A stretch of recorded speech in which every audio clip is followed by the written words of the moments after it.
It all began with a single sheet of paper taped to the community bulletin board, though in truth it may as well have been written in fire. Effective immediately, the letter declared, street parking within Oakwood Estates is prohibited. Violators will face escalating fines. For years, residents had parked on the quiet streets of the neighborhood without incident, but now, thanks to the whims of the HOA board, that freedom was gone overnight. At the center of this storm stood Margaret Lyle, the HOA president. A woman in her late 50s with a bleach blonde bob and a collection of pastel blazers, she was infamous for finding joy in enforcement.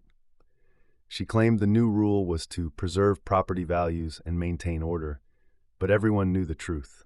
Margaret wanted control. For her, every parked car was an eyesore, every neighbor a potential subject of discipline. No one felt the sting sharper than Ethan Price, a 38-year-old mechanic with a passion for cars. Unlike most in the neighborhood, Ethan didn't just own one vehicle, he owned 5.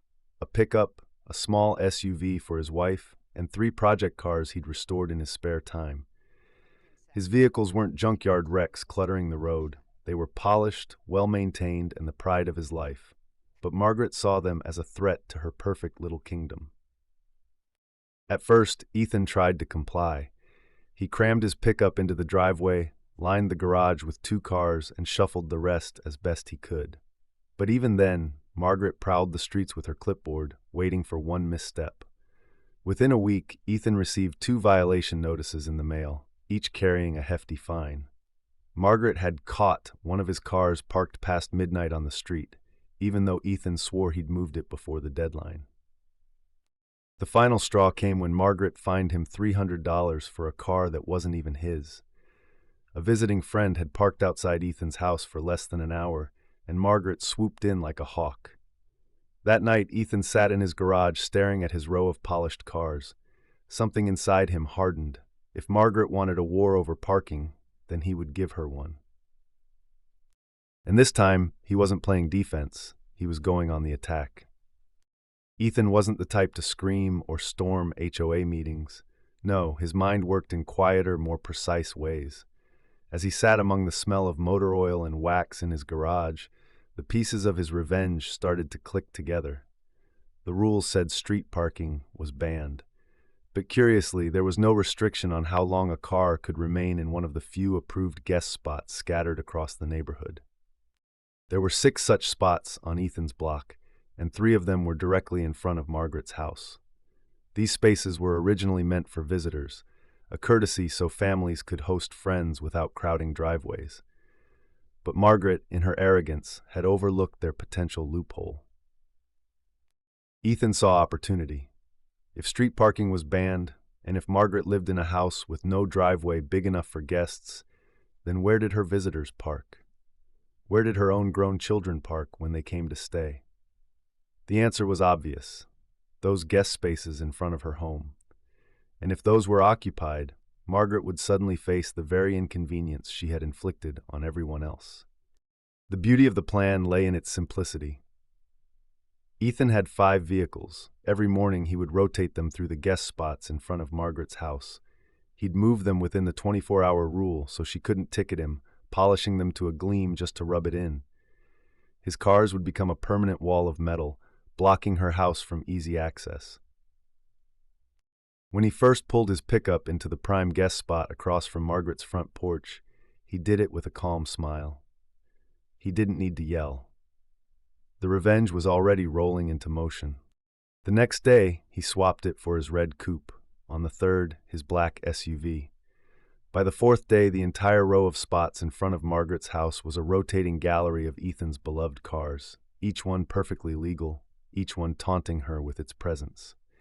At first, Margaret assumed it was coincidence, but as the days stretched into weeks and Ethan's cars became an unmovable fixture in front of her property, her composure began to crack. Neighbors noticed too. They whispered, chuckled, and gave Ethan knowing nods as they strolled by.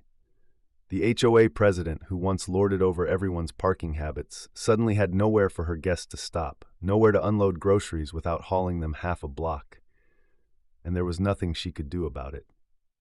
By the 3rd week of Ethan's campaign, Margaret was livid. Her pearl necklace practically rattled with fury every time she stepped onto her porch and saw his cars gleaming back at her. She tried subtle tactics at first, polite notes left under his windshield wipers, suggesting he share the guest spaces. Ethan ignored them. Next came the threats. Official HOA letters accusing him of monopolizing community resources arrived in his mailbox. But Ethan had done his homework. Nowhere in the bylaws did it forbid a resident from using guest spaces, nor was there a rule requiring him to share them. As long as he rotated his vehicles within the 24-hour guideline, he was untouchable. Margaret's frustration boiled over one Saturday afternoon when she confronted Ethan in front of his driveway. "You're abusing the system," she hissed, clipboard clutched like a weapon. "Those spaces are for everyone." Ethan leaned against his car, arms folded, perfectly calm. "And the streets were for everyone, too," he replied smoothly, "until you changed that." Word spread fast. Neighbors began stopping Ethan to thank him, laughing about how he'd found a way to turn Margaret's own rules against her. Some even started to join in. A few residents with extra vehicles began rotating them through other guest spots, not to hog them, but to underline how absurd the HOA's ban had become. It wasn't chaos, it was protest, neat and clever. By now, Margaret was unraveling. She showed up at HOA meetings red-faced, railing against abuse of privileges. But every time she tried to draft a new bylaw targeting Ethan, the other board members hesitated. They were tired of her authoritarian streak, tired of endless conflicts she stirred up. For once, Margaret was the one being overruled. The final humiliation came when her daughter visited for the weekend. With every guest space occupied, she was forced to park 3 blocks away and carry her luggage in plain sight of the neighborhood. Margaret's mortified expression as she dragged the suitcase down the street was seared into everyone's memory. Ethan didn't need to gloat. His cars did the talking for him. By the 4th month of Ethan's silent protest, Oakwood Estates had transformed. What began as one man's petty revenge became a movement. Neighbors who once kept their heads down began speaking up. They'd watched Ethan bend the rules without breaking them, and they realized they didn't have to live under Margaret's thumb. At the next HOA election, turnout tripled. People who had never attended a meeting before showed up, emboldened by Ethan's defiance. They didn't shout or fight, they simply voted. Margaret, who had clung to her presidency for nearly a decade, was swept out of power in a landslide.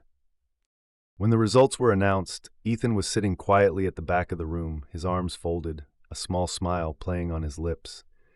The new board's first act was to overturn the street parking ban. Cheers erupted. For the first time in years, Oakwood Estates felt like a community rather than a dictatorship. The very next day, neighbors parked freely on the street again. Margaret, now just another resident without authority, had to watch as cars lined the curbs in open defiance of her old rule.